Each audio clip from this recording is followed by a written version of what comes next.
धनरापुर गांव में गोपी नाम का एक मजदूर अपनी दूसरी पत्नी जानवी और अपने 7 साल बेटे अनिल के साथ रहता था। जानवी दिन भर घर पर ही सोती रहती थी। अनिल स्कूल जाता था और गोपी दिन भर धूप में मजदूरी करता था।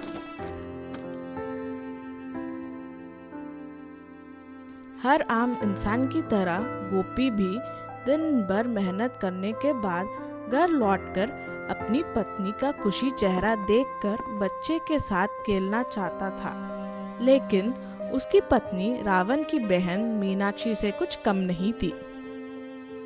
वो हर वक्त अनिल को पीटती रहती थी और हमेशा गोपी से छोटी छोटी बात पर झगड़ा करती रहती थी।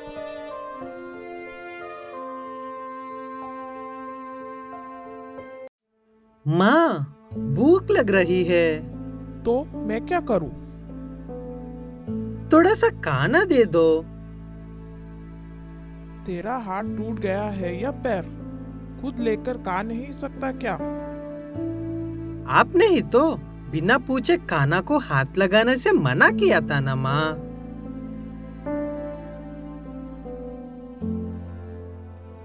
मुझसे जुबान लड़ाता है कमबख्त। एक दिन पिटाई नहीं हुआ तो सिर चढ़कर बैठ रहा है तू। यह कहकर जानवी अनिल को खूब पीटती है और खाना भी नहीं देती। अनिल रोते हुए जाकर बाहर बैठ जाता है। मेहनत करके थका हुआ घर लौट रहा गोपी अपने बेटे की हालत देखकर उदास हो जाता है। क्या बात है बेटा? माँ ने फिर से कुछ कहा? अनिल उसके बात का कोई जवाब नहीं देता। गोपी सब समझ जाता है और अपने बेटे का हाथ पकड़कर घर में लेकर जाता है। जानवी, भूख लगी है, खाना दो हमें। मेरी तबीयत खराब है, इसीलिए आज घर में खाना नहीं बना है। जिसे भूख लगी है वो खुद बनाकर खाए या भूखे सो जाओ। एक दिन भूखे सोने से मर नहीं जाओगे। लेकिन मैं 3 दिन से भूखा हूँ माँ। तुमने 3 दिन से भूखा रखा मेरे बच्चे को? चिल्लाओ मत, चिल्लाना मुझे भी आता है। गोपी चुपचाप मुंह हाथ धोकर भूखे पेट ही सो जाता है। भूख की वजह से गोपी को रात भर नींद नहीं आता। अनिल को तो भूखे सोने की आदत हो गई थी, इसीलिए वो सो जाता है। अगली दिन सुबह अनिल रोज की तरह भूखा ही स्कूल चला जाता है। गोपी बाहर होटल से कुछ खरीद कर खाने के लिए जाता है। उसे वहां पर अनिल के मास्टर जी मिलते हैं। तुम अनिल के पिता हो ना? जी मास्टर जी। अनिल एक होशियारी और समझदार लड़का है, लेकिन दिन ब दिन उसकी हालत खराब होती जा रही है। क्या तुम लोग उसे घर पर खाना नहीं देते हो? अगर तुम्हारी आर्थिक स्थिति ठीक नहीं है तो बताओ, मैं कुछ मदद करता हूँ। ऐसा कुछ नहीं है मास्टर जी। अच्छा, मैं चलता हूँ, देरी हो रही है।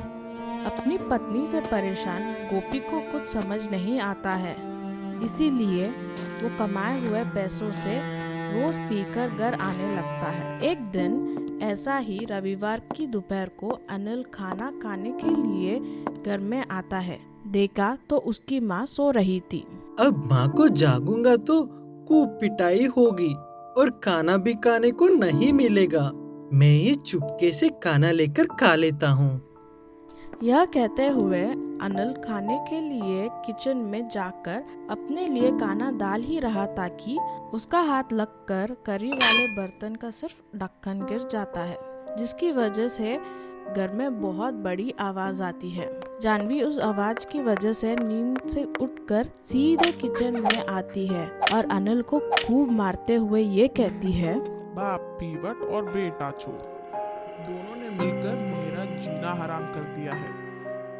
निकल घर से बाहर और अपने बाप के लौटने तक वापस मत आना।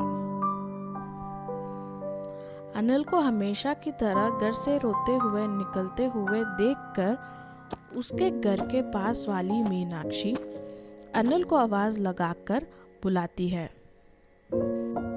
अनिल, इधर आओ बेटा। अनिल अपने आंसू पोंछते हुए मीनाक्षी के पास जाता है। मीनाक्षी उसे अपने घर में ले जाकर अपने हाथों से खाना खिलाती है। खाना खाने के बाद अनिल एकदम एक्टिव हो गया था, इसीलिए वो काफी दिनों बाद अपने दोस्तों के साथ खेलने के लिए जाता है और वापस अपने कपड़े गंदे करके आता है। जानवी उसे इस बात पर भी खूब मारकर उससे कुछ कपड़े धुलवाती है। हमेशा की तरह मीनाक्षी अपने घर के पास से उदास होकर वो सब देखती रहती थी। कुछ दिन बाद गोपी रोज की तरह पी कर आता है, लेकिन वो थोड़ा बहुत होश में था, इसीलिए मीनाक्षी की एक आवाज पर ही वो उसके पास चला जाता है। हम पिछले कई सालों से पड़ोसी हैं। आप जानते हैं कि लाख कोशिशों के बाद भी हमारी कोई औलाद नहीं हुई, और आप ये भी जानते हैं कि आपकी पत्नी अनिल के साथ कैसे बर्ताव करती है। अगर आप मेरी बात समझ रहे हैं तो मैं अनिल को गीता भाभी की तरह उसका ख्याल रखूंगी। मुझे सोचने के लिए थोड़ा वक्त दो मीनाक्षी। सब सुनने के बाद गोपी बस इतना कहकर अपने घर में चला जाता है। जानवी, भूख लगी है, खाना दो। रोज ऐसा पी कर आओगे तो पैसे कहाँ से बचेगा? मेरे पास खाना बनाने के लिए पैसे नहीं है। जो भी खाना बचा था तुम्हारे इस औलाद ने जमीन पर गिरा दिया। माँ, मेरे हाथ से तो सिर्फ ढक्कन ही गिरा था। तो क्या मैं अब झूठ बोल रही हूँ? तुझे मैं झूठी लग रही हूँ? यह कहकर जानवी अनिल को गोपी के सामने ही पीटने लगती है।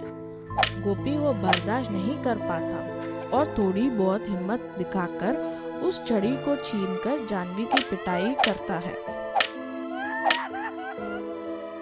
तुमने मुझे मारा? मुझे? अब पता चला चोट लगने पर कितना दर्द होता है। एक बार पीटने पर चिल्ला रही हो। मेरे बच्चे को रोज पीटती हो तुम में ममता क्या, जरा इंसानियत भी नहीं है। अगर वो रोज ऐसे ही तुम्हारे हाथ पर पीटा रहा तो एक दिन मर जाएगा। इसीलिए मैंने अनिल को मीनाक्षी को देने का फैसला किया। यह कहते हुए गोपी अनिल को मीनाक्षी के घर लेकर जाता है और जानवी उसे देखते ही रह जाती है। मीनाक्षी अनिल का बहुत ख्याल रखती, उसकी हर ख्वाहिश पूरी करती थी और उसे हमेशा अपने हाथों से खाना खिलाना पसंद करती थी। अनिल रोज शाम को एक बार अपने पिता से मिलने जरूर आता है।